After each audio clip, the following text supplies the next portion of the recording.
जय हिंद दोस्तों। आज हम लोग देखने जा रहे हैं कि जो भारतीय कानून व्यवस्था है इसको भारत सरकार किस तरीके से बदलना चाहती है और बदलना क्यों चाहती है, इसके पीछे रीजन क्या है। तो देखिए, जो भारतीय कानून व्यवस्था थी, ये जो हमारी भारतीय कानून व्यवस्था है उसमें ध्यान रखना दो तरीके की धाराएं लगती थी। पहले इस कानून व्यवस्था में एक तो देखो, जब पुलिस पकड़ती थी तो एक धारा लगाती थी जिसको आईपीसी धारा कहते हैं, और एक जब जो है पुलिस आपको ले जा करके कोर्ट में पेश करती थी तो उसके लिए भी एक अलग धारा लगाया जाता था जिसको सीआरपीसी की धारा कहते हैं। अब ध्यान रखना, आईपीसी की धारा को अंग्रेज पारित किए थे। जो आईपीसी की धारा है इसको अंग्रेज जो है 1860 ईस्वी में पारित किए थे, और 1860 ईस्वी में पारित करने के बाद इसको ला करके जो है 1862 ईस्वी में क्या किए, जो है लागू कर दिए थे। और जब 1862 ईस्वी में लागू किए थे तो इसका जो है एक ही कार्य था, जो आईपीसी की धारा थी इसके तहत बस वो अंग्रेज एक ही कार्य करते थे, और वो बस यही कार्य करते थे कि जितने भी भारतीय हैं इनको किस तरीके से इन पर क्या किया जाए, दबाव डाला जाए। अगर आप देखेंगे तो जो साइमन कमीशन के जो है सत्याग्रह आंदोलन चल रहा था, उस समय जो है जब साइमन कमीशन वापस जाओ उस समय लोग नाराबाजी कर रहे थे, तो अंग्रेज जो है मतलब लाठी लाठी मार करके लाला लाजपत राय को जो है उनकी हत्या कर देते, लाला लाजपत राय की। और उनको कोई जो है मतलब किसी भी प्रकार की सजा नहीं हुई। और वहीं आप देखेंगे तो जब लाला लाजपत राय की जो है हत्या का बदला लेने के लिए भगत सिंह जो है उनको क्या किए, गोली मार दिए उसको, साइमन कमीशन को। तो गोली मारने के कारण भगत सिंह के साथ जो है 3-4 लोगों को क्या कर दिया गया, भगत सिंह, सुखदेव, राजगुरु, इनको क्या कर दिया गया, फांसी की सजा सुना दी गई। तो आईपीसी की जो धारा थी ये अंग्रेज हमारे बीच लेके आए। इसी कारण जो है आईपीसी की धारा इसको क्या किए थे, जो अंग्रेज थे वो क्या किए थे, भारत में लेके आए थे। तो इसको जो है भारत सरकार इसमें मॉडिफाई करके इसको आईपीसी की जगह पे क्या कर दी है, बीएनएस बनाई है। अब चलिए हम लोग ध्यान से समझते हैं कि आईपीसी होती क्या है या लगती कब है। तो अगर मान लीजिए कि आईपीसी की धारा एक है जो है 379। अब जो आईपीसी की धारा ये 379 है, इसके तहत अगर आप मान लो किसी के यहाँ गए दुकान में जो है सामान खरीदने के लिए, अब बोल दिए हमको वो वाला चंपरास निकाल के दीजिए। अब वो स्टूल लगा के चढ़ गया चंपरास उतारने के लिए, और तब तक आप खोल करके हाली हाली उसके बकोट के टापे निकालने लगे।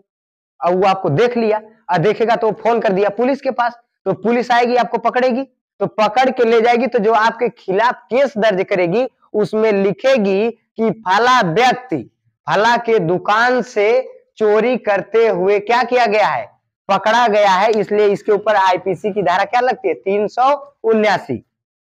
ठीक, इसके इस तरीके से केस आपके ऊपर दर्ज करेगा। और वही जब आपको ये लेके जाएगा कहां, कोर्ट में, तो जज साहब जो आपके ऊपर सजा सुनाएंगे उस समय क्या धारा लगती थी, सीआरपीसी।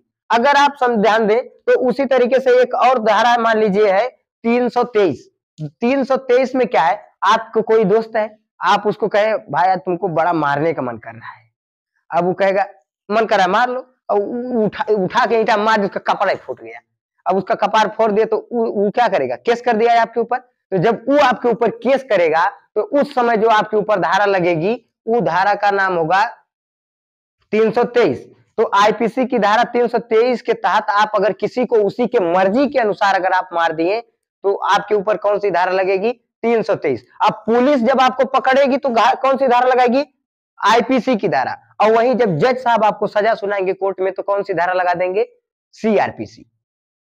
अब अगर आप देखिए एक धारा और है 504, यहाँ धारा 504 है। तो इस धारा 504 में अगर आप देखेंगे तो किसी को अगर आप जानबूझ के बेइज्जत कर रहे हैं, आप मतलब कि कोई आपसे मतलब आपका बहुत क्लोज फ्रेंड है, कुछ भी है, आप उसको जानबूझ करके बेइज्जत कर रहे हैं, बिना मतलब का वो 4 लोगों के बीच में बैठा है, आप जाकर के उसको बेइज्जत करने लगे, तो उस समय वो अगर वो आपके ऊपर केस कर रहा है तो आपके ऊपर धारा कौन सी लगेगी, धारा 504। जानबूझ करके आप उसको बेइज्जत कर रहे हैं, तो इसके लिए जो धारा लगेगी वो धारा क्या कहलाएगी, धारा 504। अब धारा 504 हो गई। तो अगर हम लोग देखें तो जो आईपीसी थी इसमें जो कुल धाराएं लगती थी वो कितनी धारा लगती है, 511। आईपीसी में कुल धाराओं की संख्या कितनी है, 511। तो आईपीसी जो कानून था इसमें 511 धाराएं थी। भारतीय सरकार का कहना था कि जो आईपीसी कानून व्यवस्था है इसमें क्या है कि न्याय पाने के लिए लोगों को बहुत ज्यादा दौड़ना पड़ जाता था। कई बार तो केस को लड़ते लड़ते कई पुश्तें निकल जाती थी लेकिन उनका फैसला नहीं आ पाता था। तो उनके फैसले को पूर्ण करने के लिए जो है भारत सरकार ने इसमें कुछ मॉडिफाई किए है, कुछ परिवर्तन किए हैं, और इन परिवर्तन को जो है क्या किया है कि जो भारतीय मतलब कि आईपीसी कोड था, आईपीसी को कहते हैं इंडियन पिनल कोड।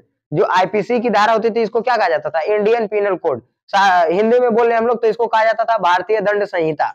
अब उसी को चेंज करके इसमें मॉडिफाई करके जो भारत सरकार है उसको बना दी है भारतीय न्याय संहिता। क्या बना दी है, भारतीय न्याय संहिता। शॉर्टकट में इसको बोलेंगे तो BNS, शॉर्टकट में इसको क्या बोलेंगे, BNS। इसमें जो है मॉडिफाई करके जो भारत सरकार है कुल टोटल जो है 511 धाराओं को घटा करके इसमें 358 धाराओं को शामिल की गई है। और इन 358 धाराओं के तहत बहुत सारे परिवर्तन हुए जिसमें न्याय व्यवस्था थोड़ा फास्ट हो जाएगी अगर ये धारा लागू हुई तो भारत सरकार का कहना यही था कि जो अंग्रेज थे वो आईपीसी की धारा इसीलिए लाए थे कि जो है मतलब कि हम लोगों के ऊपर ज्यादा से ज्यादा भारतीयों के ऊपर क्या बनाया जा सके, दबाव बनाया जा सके। और जो BNS धारा है इसके तहत क्या होगा कि आईपीसी को हटा करके जब BNS को लागू कर दिया जाएगा तो वही क्या हो जाएगा कि इसमें मॉडिफाई हो जाएगा, थोड़ा सा जो कानून व्यवस्था हमारी बहुत धीमी गति से चलती थी वही क्या हो जाएगा, थोड़ा फास्ट हो जाएगी। अब जैसे देखेंगे तो आईपीसी में क्या होता था कि बहुत सारे कैदियों को जहां पे जो है जमानत नहीं मिलनी चाहिए वहां पर भी जो है इतनी सारी धाराएं थी कि कहीं ना कहीं से बचा करके उनको क्या किया जाता था,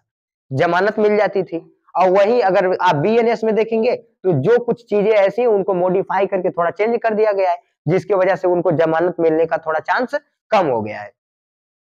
समझ में आया। अब वही अगर हम लोग देखें तो जो CRPC को हम लोग पढ़ते थे अब उन्हीं को जो है भारतीय नागरिक सुरक्षा संहिता के नाम पे डाल दिया गया है।